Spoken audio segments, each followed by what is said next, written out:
महाराष्ट्राचा। नमस्कार, मी सुद्धा संध्याकाळमध्ये आपल्या सगळ्यांचं स्वागत। महाराष्ट्र विधान परिषदेत आज एका ऐतिहासिक आणि भावपूर्ण सोहळ्याचे साक्षीदार संपूर्ण राज्य झाले। शिवसेना पक्षप्रमुख उद्धव ठाकरे आणि उपसभापती नीलम गोऱ्हे यांच्यासह 9 दिग्गज सदस्यांचा विधान परिषदेतील कार्यकाळ आज पूर्ण झाला। सत्ता संघर्षानंतर प्रथमच मुख्यमंत्री एकनाथ शिंदे आणि उद्धव ठाकरे एकाच मंचावर खेळीमेळीच्या वातावरणात पाहायला मिळाले।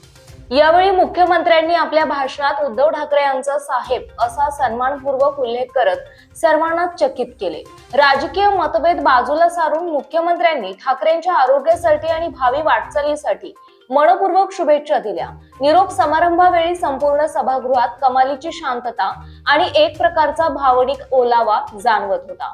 उपसभापती नीलम गोऱ्हे यांच्या शिस्तबद्ध कामकाजाचेही सत्ताधाऱ्यांकडून विशेष कौतुक करण्यात आलं। कार्यक्रमाच्या शेवटी विधान भवनाच्या पायऱ्यांवर सर्वपक्षीय नेत्यांनी एकत्र येत संस्मरणीय फोटो काढले।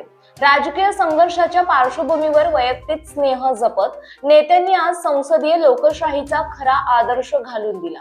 उद्धव ठाकरे यांच्या मुख्यमंत्री आणि आमदार म्हणून असलेल्या कार्यकाळातील आठवणींना यावेळी सर्वच नेत्यांनी उजाळा दिला।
ताज्या आणि महत्त्वपूर्ण बातम्या पाहण्यासाठी आजच आमच्या संध्या लाईव्ह न्यूज चॅनलला YouTube वर सबस्क्राइब करा आणि बेल आयकॉन प्रेस करा।